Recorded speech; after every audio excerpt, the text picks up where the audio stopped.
You, John Fitzgerald Kennedy, do solemnly swear. I, John Fitzgerald Kennedy, do solemnly swear. That you will faithfully execute the office of President of the United States. That I will faithfully execute the office of President of the United States. And will, to the best of your ability. And will, to the best of my ability. Preserve, protect, and defend the Constitution of the United States. Preserve, protect, and defend the Constitution of the United States. So help you God. So help me God.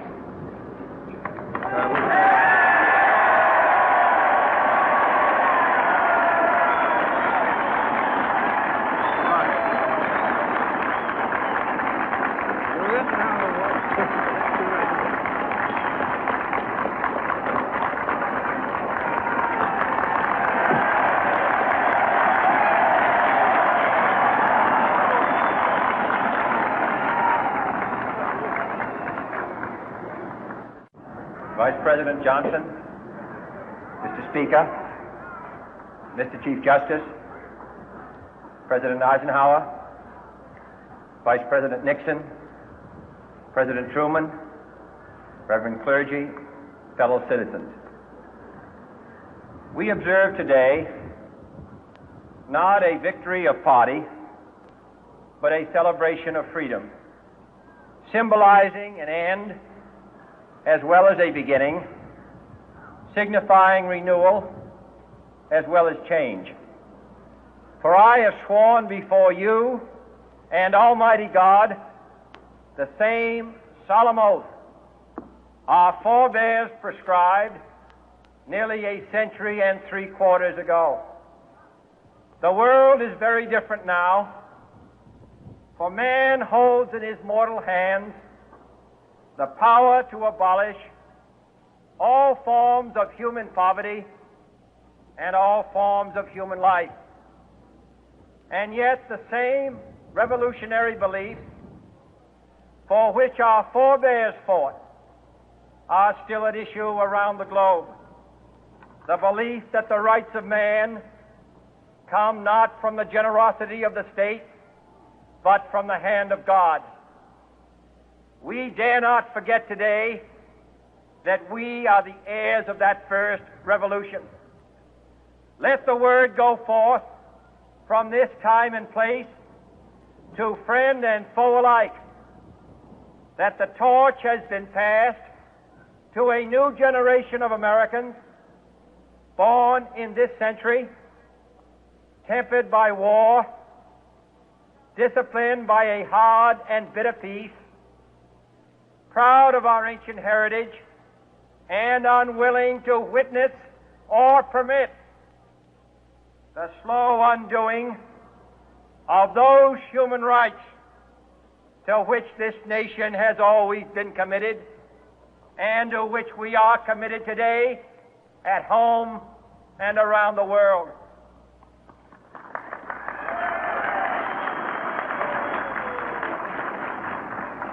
Let every nation know, whether it wishes us well or ill, that we shall pay any price, bear any burden, meet any hardship, support any friend, oppose any foe to assure the survival and the success of liberty.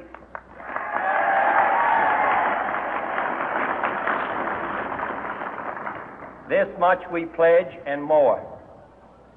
To those old allies whose cultural and spiritual origins we share, we pledge the loyalty of faithful friends. United, there is little we cannot do in a host of cooperative ventures. Divided, there is little we can do, for we dare not meet a powerful challenge at odds and split asunder. To those new states whom we welcome to the ranks of the free, we pledge our word that one form of colonial control shall not have passed away merely to be replaced by a far more iron tyranny. We shall not always expect to find them supporting our view, but we shall always hope to find them strongly supporting their own freedom, and to remember that in the past, those who foolishly sought power by riding the back of the tiger ended up inside.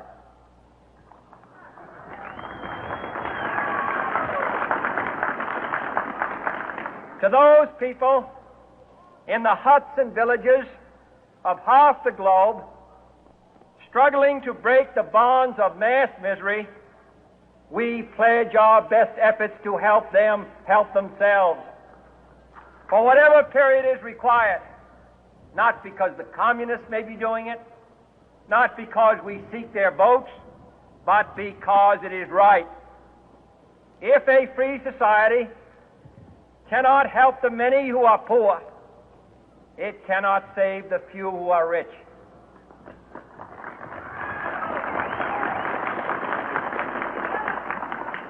To our sister republics south of our border, we offer a special pledge to convert our good words into good deeds, in a new alliance for progress, to assist free men and free governments in casting off the chains of poverty. But this peaceful revolution of hope cannot become the prey of hostile powers. Let all our neighbors know that we shall join with them to oppose aggression or subversion anywhere in the Americas. And let every other power know that this hemisphere intends to remain the master of its own house.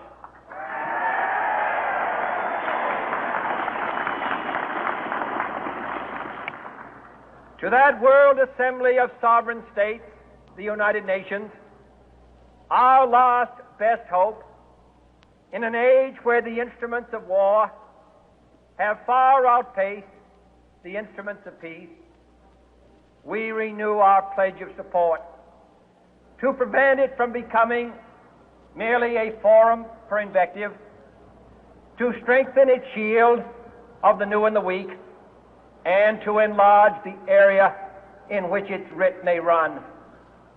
Finally, to those nations who would make themselves our adversary, we offer not a pledge, but a request that both sides begin anew the quest for peace. Before the dark powers of destruction, unleashed by science, engulf all humanity in planned or accidental self-destruction, we dare not tempt them with weakness, for only when our arms are sufficient beyond doubt can we be certain beyond doubt that they will never be employed. But neither can two great and powerful groups of nations take comfort from our present course, both sides overburdened by the cost of modern weapons, both rightly alarmed by the steady spread of the deadly atom, yet both racing to alter that uncertain balance of terror that stays the hand of mankind's final war. So let us begin anew, remembering on both sides that civility is not a sign of weakness, and sincerity is always subject to proof. Let us never negotiate out of fear, but let us never fear to negotiate.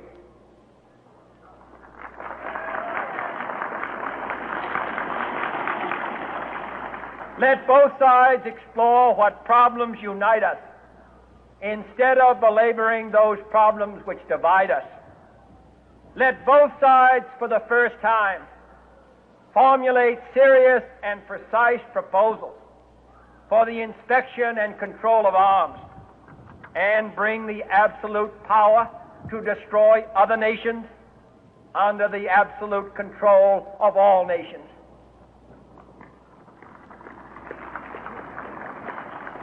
Let both sides seek to invoke the wonders of science instead of its terrors.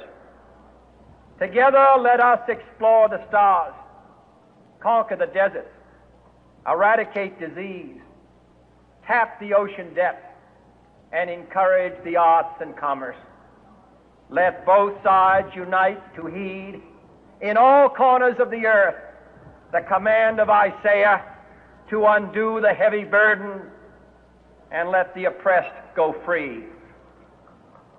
And if a beachhead of cooperation may push back the jungle of suspicion, let both sides join in creating a new endeavor, not a new balance of power, but a new world of law, where the strong are just and the weak secure and the peace preserved. All this will not be finished in the first 100 days, nor will it be finished in the first 1,000 days, nor in the life of this administration, nor even perhaps in our lifetime on this planet. But let us begin.